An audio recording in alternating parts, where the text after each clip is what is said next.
Can we see my, yeah, I can see it. Samantha's background, Purdue, Westgate. Yeah, we have some going on. We are the Purdue Foundry at Westgate. Our facility is the Westgate Academy, and we are literally in the Westgate at Crane Technology Park. So we have a lot of branding awareness that we do.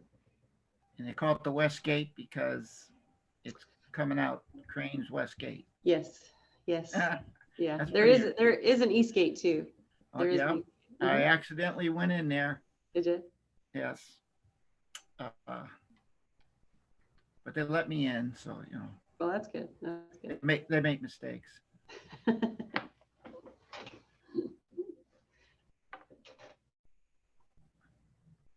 So we'll just wait a couple more minutes and then we'll get started. If you just joined us, we would appreciate it if you would mute your mics for now. And if you feel comfortable with your cameras on, that's perfectly fine. But if not, you certainly can turn them off as well.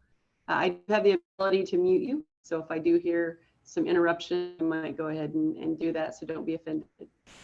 Wow. A lot of power.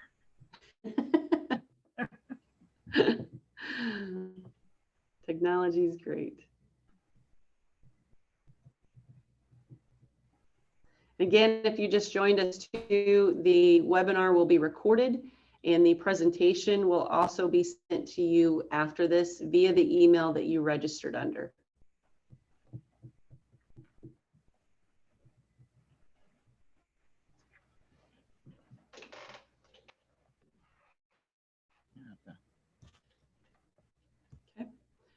Well, it's 11 o'clock, so I think we'll go ahead and get started. So I want to welcome our guest today, Andy Alexander. I just want to also welcome you to Purdue at Westgate's webinar series. My name is Samantha Nelson, and I am the program manager for the Purdue Foundry here at Westgate, which is located in Odin, Indiana. As almost everyone out there has, we at the Purdue Foundry at Westgate have pivoted our business model in order to remain a valuable resource to you. One path of pivoting was to host webinars just like this one via Zoom today. Our team searches for topics that will be relevant to you, the small business, the startup, the defense contractor, the community, the state, the region. It also appears that we are attracting individuals and companies from other countries as well. So we appreciate you attending and participating in this. We strive to your business growth. We strive to help your business grow. So we certainly want to be a resource for that. Today, we're hosting a webinar with our partners from South Central Indiana Procurement Technical Assistance Center, commonly known as PTAC. PTACs exist to help small businesses compete in federal, state, and local government sales and contracting. If you aren't familiar with PTAC, well, you're at the right place today. Our presenter is Andy Alexander. He'll be providing an extremely useful overview, and by the end of the presentation, you should be able to understand your next steps with a lot more clarity on how to do business with the government. We ask that you mute your mics during the presentation. If you would like to ask a question, please use the chat function. There will be opportunity at the end of the presentation to answer questions, so you can wait till then, or you can continually ask them through the chat function. We'll be moderating that. So if you want to have your video on, we encourage you to.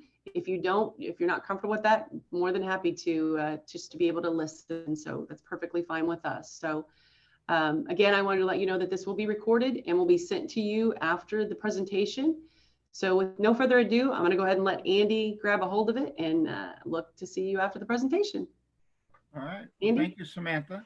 You're welcome. It was great working with the university system, especially the Westgate Academy. I'm very proud. That's part of my territory. And I'm going to show you on a map here in a little bit. If you can go to the next slide, please. Oh, try it out. So there's our nice red, white, and blue colors there. Of course, I work with PTAC. The next slide, please. I have 4 more counterparts in the state of Indiana, located up in West Lafayette or Crown Point, and then Fort Wayne, downtown Indianapolis at the IEDC corporate headquarters. I have offices in Bloomington and Columbus, and then I have a remote office here in Nashville, Indiana. And I cover the 26 counties in South Central It's about 246 towns. And I coordinate and collaborate with anyone that's interested in selling their products or services to a town, city, county, state, or federal agency nationwide or worldwide. And down the far left is Evansville. I have a counterpart down there, Jim Haddon, and we support all the businesses that are registered here in Indiana. Of course, worldwide, there's over 500 counselors like myself that provide free counseling on this topic of doing business with the government. You could be in the small islands or down in Puerto Rico in the Venequas or there at San Juan. You could be in Alaska, Hawaii. I can connect you according to where your business is located to my counterparts. We meet twice a year. One time is up in DC and one time is somewhere in the country as a full conference to keep our operations. And on the left there, you'll see the different services that we provide. And I do come out to all the businesses that I work with to learn more about what they do. And that range from entrepreneurs all the way up to major companies like Rolls Royce or Cummins or large general contractors, builders, Bass Pro, uh, down to the middle-sized companies and all types of companies, which I'll get into in a little bit, as far as women-owned, Native American, minority, um, service disabled veteran, those that are 8A with the SBA, etc. There's no cost to some of the services that I provide. And after the meeting, if you Google my name, and Alexander, Indiana, it'll bring up this website and into more details and descriptions of the things that I provide and assist you with. Next slide, please. So the PTAC program is fit under the Department of Defense Logistics Agency. Other portions of its funding here in Indiana come from the Indiana Economic Development Corporation. Nationwide funding sources are still with the DoD, DLA, but they can come from a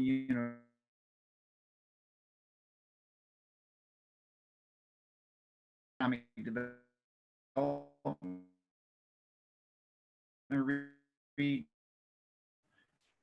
chamber of commerce or the state government, like for our state employees, student government out of Georgia. Please.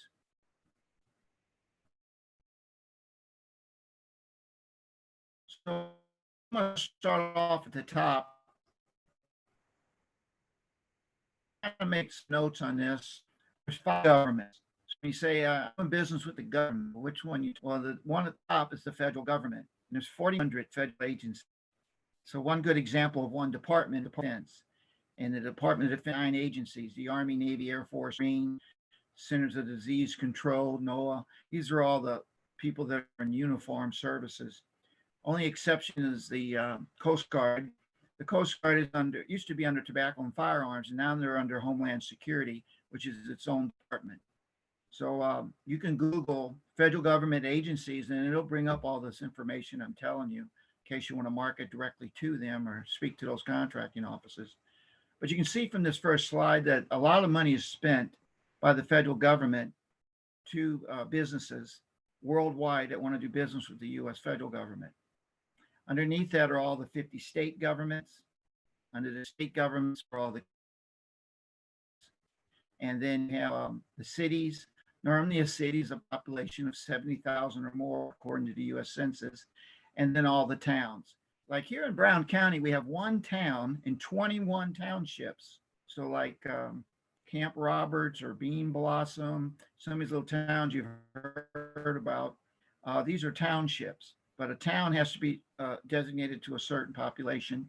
And it also has a town government, and they put out bids and solicitations just like the federal government does. But they do them in different formats, and there's different processes. Next slide, please.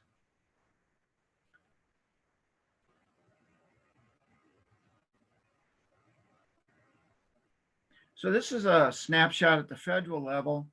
SBA establishes goals to track the success of these 1,200 federal agencies and these departments on how they're breaking down contracts to categories for small businesses, for women-owned businesses, a small disadvantage, service-disabled veteran, and those businesses that are located in these historically unutilized business zones. Hub zones are called.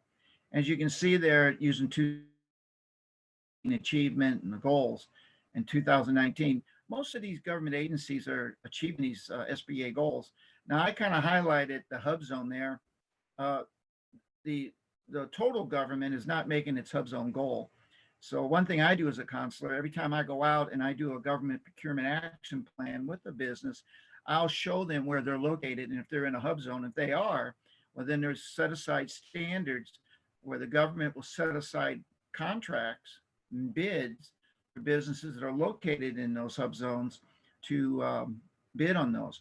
And that money that's awarded goes towards the economic development and the employees and into those environments. So the county north of where Westgate is, across the county line there, Greene County, the whole county is a hub zone for one example. If you go over to Seymour, Indiana, you'll have a portion of the town just like in Columbus. But I can help you identify what that is and then how to apply for that. There's 3 certifications with the federal government for a business.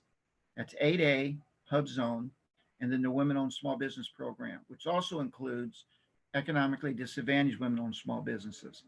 And there's requirements for those. The applications are online, and that's something I can assist you with as a counselor. The next slide is a snapshot of how DOD's doing. Remember I told you that they had 9 agencies or services within the DOD.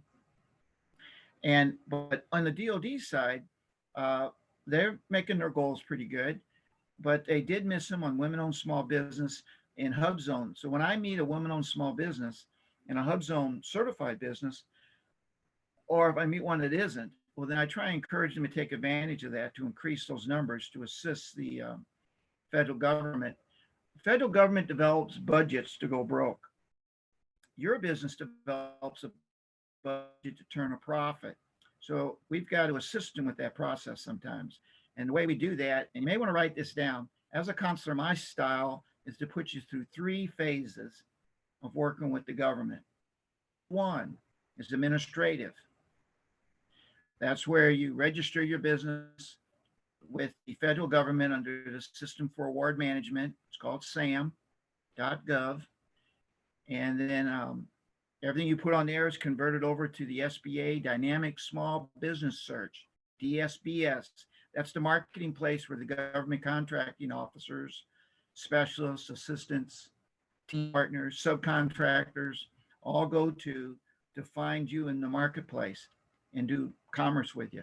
And then there's your virtual capability statement. So 1-page document that you can send out to these governments to market or use at industry days or market in normal ways that you would attend events or different things like that. Then the 4th thing is your website. And do these things line up and are they consistent? And does this information on there for your services and goods, does it all make sense, reflect your business? So that's phase 1. When I do a government procurement action plan with you, I'll cover phase 1 and I'll review it as though I'm a government contracting person taking a look at you. And is it easy to do business with you? And if not, I'll tell you. And because I want you to be successful at doing this. Phase 2 is marketing. And in phase 2, this is where you go out and look for bid opportunities. And we're going to assist you with that through a thing we call bid match. And then it's also where you actually get proposals for those bids. And phase 3 is contracting. That's where you're winning a contract vehicle or you're using a credit card or a specified acquisition to do contracts with the government. And we assist you as counselors with review of your contracts, how you're going to kick off your program, and then on the invoicing of that project. So those are the 3 phases. The next slide, please. So this is my little success approach that I counsel businesses on, the 7 steps. And number 1, you want to do a self-assessment of your readiness to sell to the government. Are you really a viable company that can meet their needs? Have you studied them? You know, I told you there's 1,200 federal agencies. Well, if you just look at 10% of them, that'd be what, 120? Which of those 120 you focused on? And what are you going to be selling them? How are you going to approach them? Well, that'd be part of our planning. And then for them to get your attention, you're going to have to get registered with them. Federal government is SAM. State governments are normally the Department of Administrative Services, or the like in Indiana Department of Transportation, and then the third one in most states is the university systems, and all of them have registration vendors, and that's something I can share with you. Now, down to county level, they usually don't have registrations, nor does the town. Some cities do because a lot of cities are have diversity programs that adhere to equal opportunity and affirmative action plans. So that's something that we'll look into once we figure out what your targeted market is, how far out you'll sell your goods and services. And number three, there's the eligible certifications. And some of those I spoke about earlier, certifications as a woman-owned business, versus serves to say veteran-owned business with the VA disability certification or percentage, or being a Native American Indian. There's almost 17 different categories, but there's only goals for about 5 of them by the SBA. So this is something that we teach you and share with you to take advantage of. And then you want to develop some type of marketing strategy. Now, I'm going to think that all of your business that's listening to me has a business plan, and it's at least a 5-year plan. Now, when I was in business, I had a 10-year plan. And I went to my local small business development center, and we have outstanding ones in especially my territory, out of Bloomington and over in Columbus and down in New Albany, that you can go to, and they will assist you with this journey of getting a plan. Once you have a business plan, you can share it with me, and I'll look at it. And within your marketing portion, I will add in there how you're going to market to the government, because I know you're probably pretty good at doing it to the commercial market. And it's just a matter of duplicating a lot of that effort and learning the acronyms and how to use someone like me who's like a translator. And then you want to find the bid opportunities, and I'm going to assist you with that. My counterparts through a system we call Bid Match. And then you've got to submit bids. And I like to teach companies that if you convert on 4-1 conversion, get a bid out every Friday in 52 weeks on 4-1 conversion, you'll win 13 contracts. But you got to have some type of discipline in reviewing, looking at opportunities, and getting the bids out. And you'll see a big difference in entering the government as far as winning contracts. And then you got to perform on that contract. So these are the 7 levels of what I feel are a success for a business. And that's what I would counsel you on. The next slide. So when I do a procurement action plan, I do it in those 3 phases: administrative, marketing, and contracts. And as you make changes to different things, your capability statement, your website, your NAM registration, or whatever, I'll take a look at those and keep looking at them until we get the marketing and the branding all squared away. And it's easy for people to find you. And I'll show you examples of that. But these are examples right here of different things that I'll be looking at to determine, well, are you a viable company that's well suited to work with the federal government?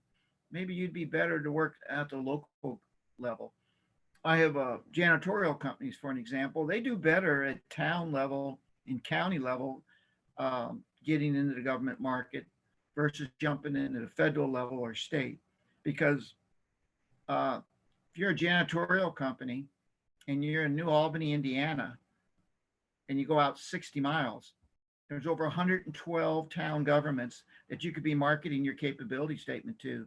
And if you picked up 10% of that market in the first 12 months, that'd be 10 to 11 town halls that you're cleaning, or county governments that you weren't cleaning before. Police departments, fire departments, the sports complex.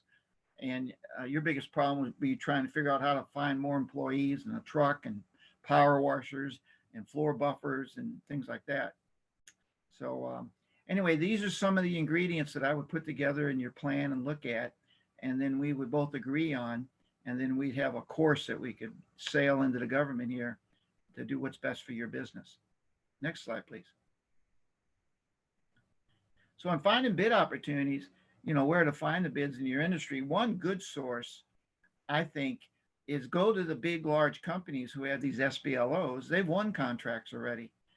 And go to the small business and liaison officer of Cummins and Rolls Royce and Coca-Cola and whoever in the country, and say, hey, I'd like to be on your subcontracting team because I know that you've got to create a subcontracting plan for small businesses and for different types of businesses, women owned, service disabled, veteran, etc.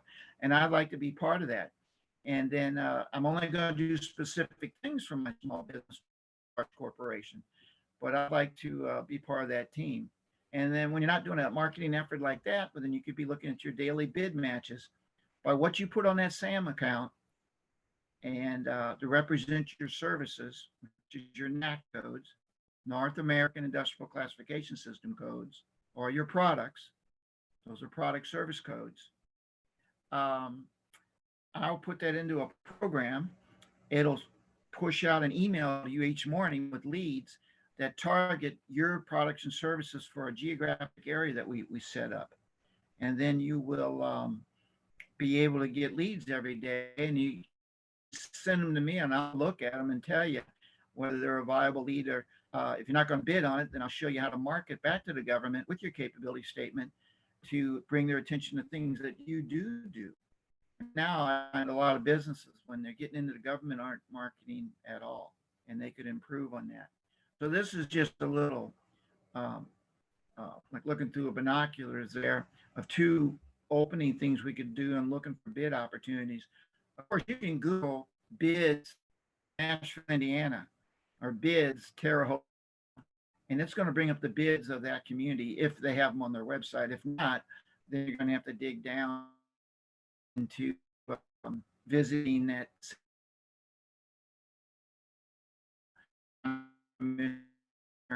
or going to their websites from city and federal, or better organized and have that out there with them and get capability statement on them. Next slide, please. So taking any notes, just what and where and when, who. So when I read a solicitation, I read one company over here in Helmsburg, Indiana, and it was about 50. So I read through it real quick. Who they want, when, where's the deliverables, why they want it this way, what are the specs, are these products, are these services. And I'm also trying to make a decision on what, using the strengths, weaknesses, opportunities, and threats of my company. Uh, should I even bid on this? And this is something you can share with me and have me look at it as well. And I'll be honest with you, through my education of your company, whether I think that's a viable bid for you or not. And then how are you going to do it? So you read the solicitation, you draft the one-page proposal timeline and outline, and I can show you how to do these. And on that one document, you have what you need to make a decision. Does this have an 80% probability for your company to win this proposal if you respond to these requirements? And usually it says on that little picture there, it has RFP. There's really three types of statement of works or performance work statements that are released to the public from the governments. One is the RFP, and I like to call them the request for proposal. Those are usually for programs, a base year, option year type things. An RFQ is usually for projects, request for quotes. They're not as much for best value like an RFP is. And then the statement of work or the performance work statement, it'll outline and it'll tell you right up front, this is an RFP, this is a RFQ. And the third one is called an invitation for bid. That's usually for construction work. They're going to build a new courthouse in a small county, or a federal courthouse up in Indianapolis, or enhance one. Well, they'll put that invitation for bid for contractors and general contractors and their teams. And then you want to follow the directions.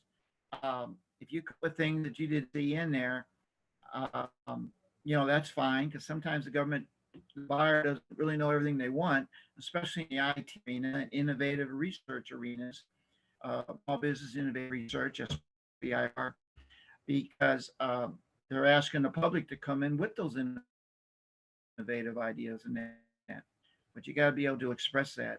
And then you got to submit it correctly and on time. I just met a client up at Camp Atterbury. He was 15 minutes late because he couldn't get through the front gate, couldn't get a pass. And of course, I could ask gone to the contracting office had I known, uh, that when he was coming up there. But he was instead of putting it in the day before and calling the contract office, make sure they have it. Is there anything missing? He went there at the last minute trying to crash on it. Of course, he missed the opportunity. So, that. Next slide. So performance is like in phase three, what I call contracting. You get a contract and we can get together and read it, and then we're going to work and the proposal you put in and make sure all three of them agree. Is this what you propose that's in this contract? Is that cost estimate match what the government awarded you? Do they match? Have they changed anything in it? If they've changed something, well, then we're going to need to talk with the contracting officer or the contracting technical representative. That's the person you're going to work with during the project. And I'll also will mention anytime you get an opportunity to take a site visit or take a look at where the project's going to be before you put in a proposal, you should do that.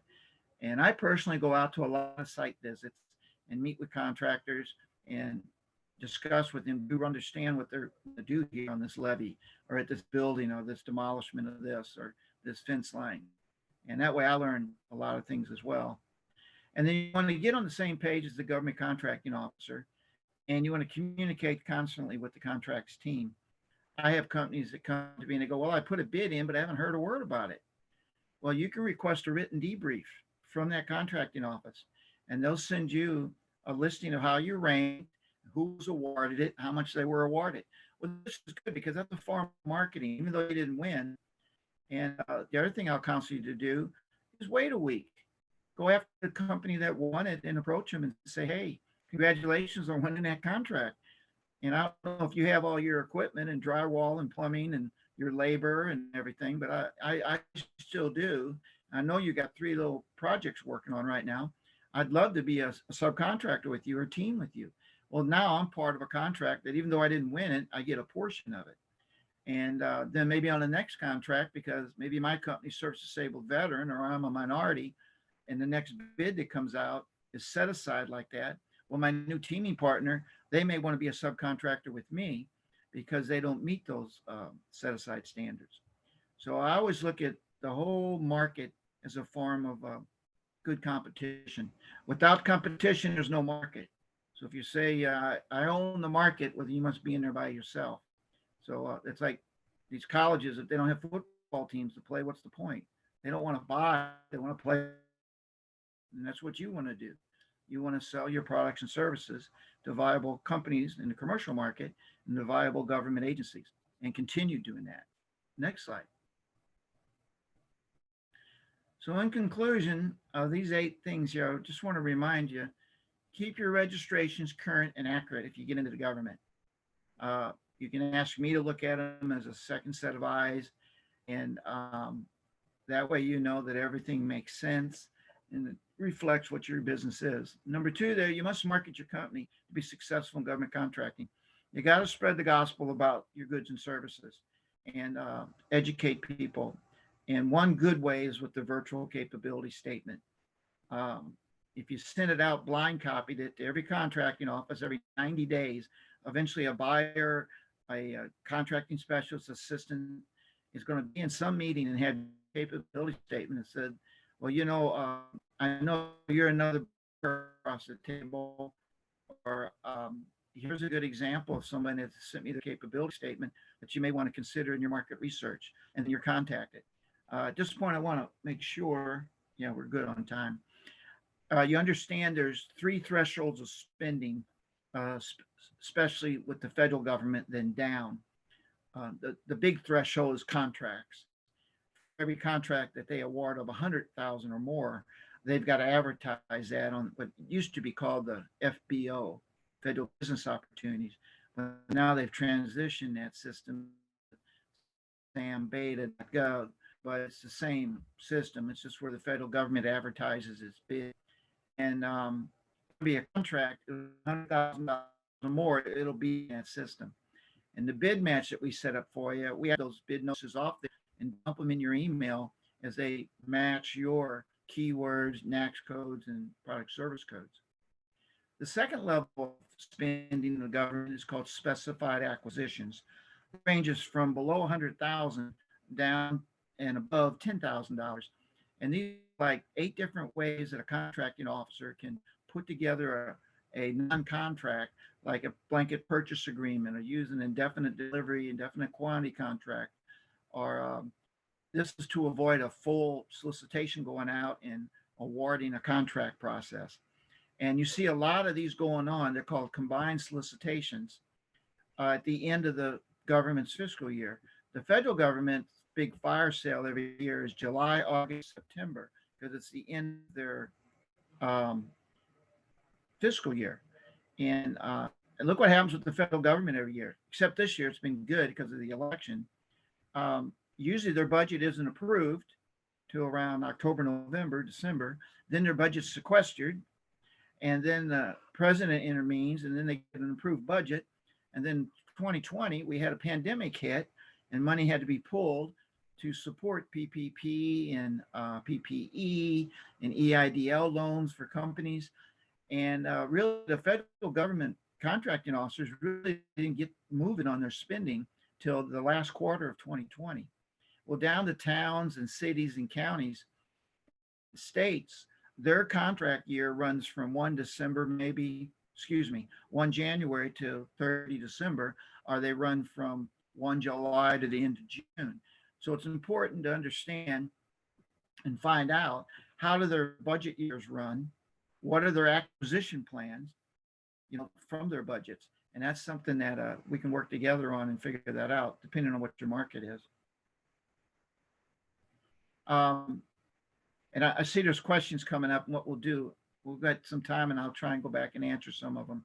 Now, on number 4, I conclude that we want to read that solicitation, and especially the key points. And then you want to subcontract. You want to get out and find out if you're not going to be the prime. Well, then look for opportunities to subcontract with other people. And then everything you do, make sure you get it in writing. No verbal this or that. I go to any meetings, I sit there, and the vendor will say, well, I talked to such and such. And I go, who'd you talk to on the installation? And we get there, they don't have the name, they have nothing in writing, and it's very difficult to negotiate then. And then you want to learn from your experiences and move forward. It's not about how you fall down in business, it's about how you get up.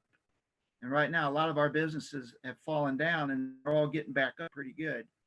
Matter of fact, in my territory, and I'm not bragging, I'm just saying my territory, my goals of how much I'm asked to assist my businesses in winning contracts, the actual awards are triple the amount, especially with the federal government. They have awarded a lot of contracts. And for those businesses that are connected and engaged and properly registered in marketing, are winning contracts. And if you have an opportunity on number 8 there, of course, if you're working with someone like myself, I'm paid for through your tax dollars. You want to leverage that. Now, there are companies that you can go to that charge a fee, and they're viable companies, but I think I'd exhaust free before I pay a fee. That could be a little model, I guess you want to stick by, at least your first year. The next slide, please. So I'm with the Indiana Economic Development Corporation, and on the next slide is my contact information. Of course, we're going to be sending these slides out to everybody, and this will be pre-recorded as well. But you see my phone number there. For some reason, to the left of my phone number, my email address is on there. But if you Google Andy Alexander, Indiana PTAC, I'll pop up, and you can read all my bio and my background and where I'm located. But I'll give it to you anyway. My email address, there it is right there. Samantha's good. Yeah, it's on the back slide, on the last slide. Okay, I think we got some time to look at the chat. I think there's 6 different things here. I'll go to the top of it. And it's about 11:34, so we're good. Now, Maxine asked, does this webinar only pertain to the state of Indiana? No, the information I'm putting out covers the entire world. You could be an embassy in Jamaica. Hurricane hit Haiti, and Americans down there are now ordering cars and refurbishment of the facilities, security cameras. All that is provided by vendors that are registered with the U.S. government. So, and Samantha, we can direct you to his counterpart. No, that's good. Thompson, T. Hobson. Andy, how can we schedule a meeting with you to determine the operating plan to complete the tasks that need to be completed?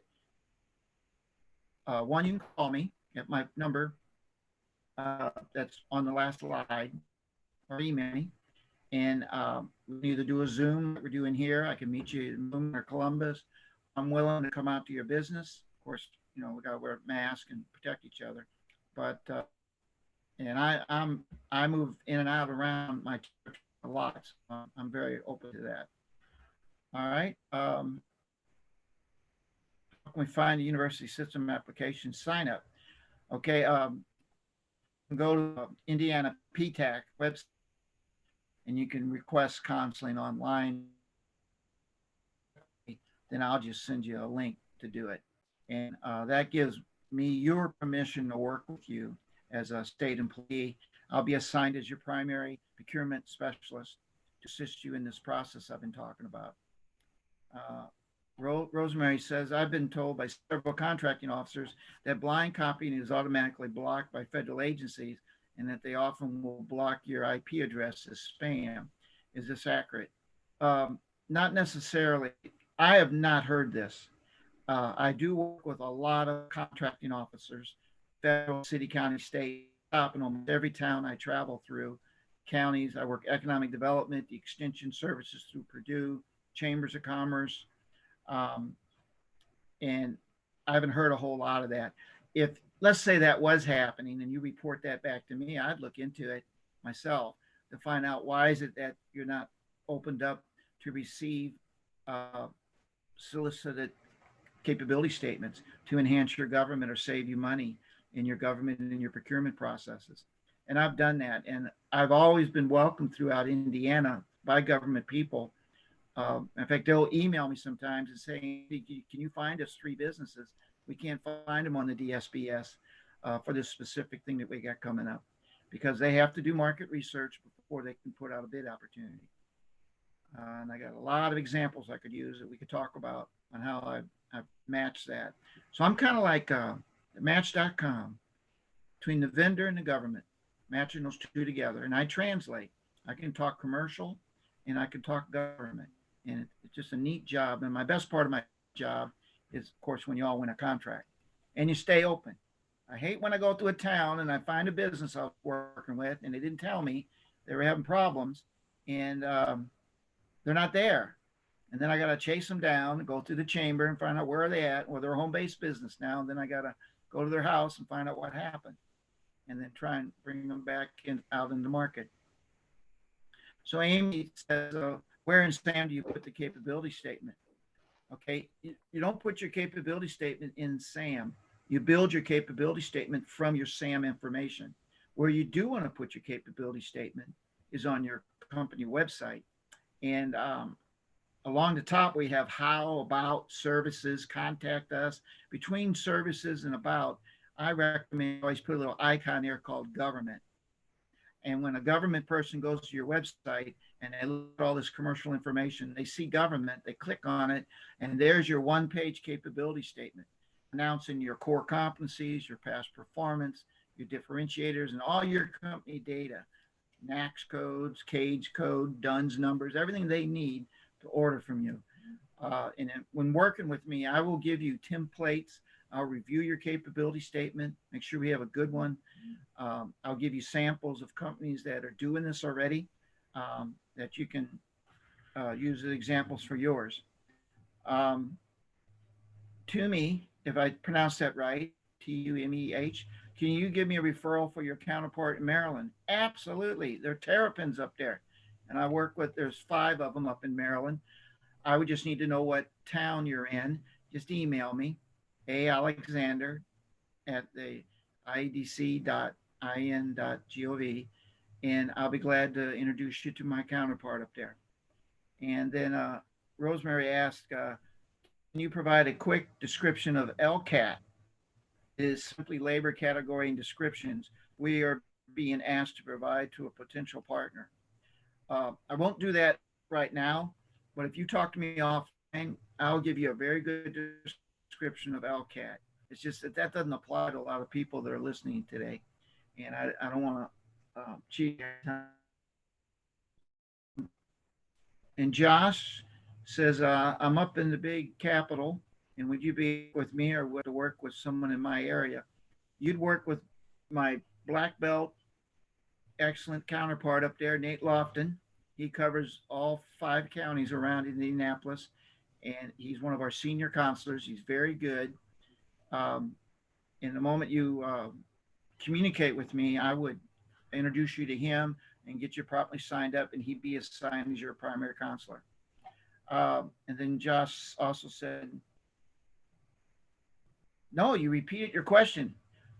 Oh, because you did it privately and openly. I'm sorry about that. All right.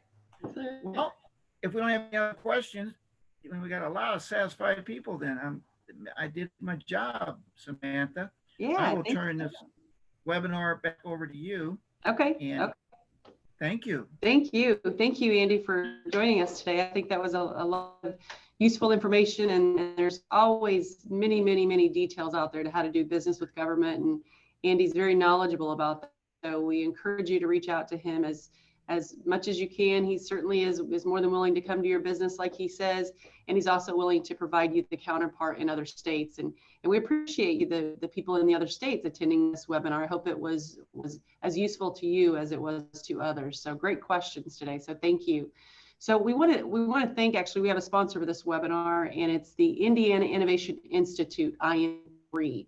If you're not familiar with them, go on to their website and understand they have a consortium of industry, academia, and government. They are always looking for solutions to the defense and the firefighters, or warfighters, sorry. So we thank you again for joining us. Please go on all of our social media platforms.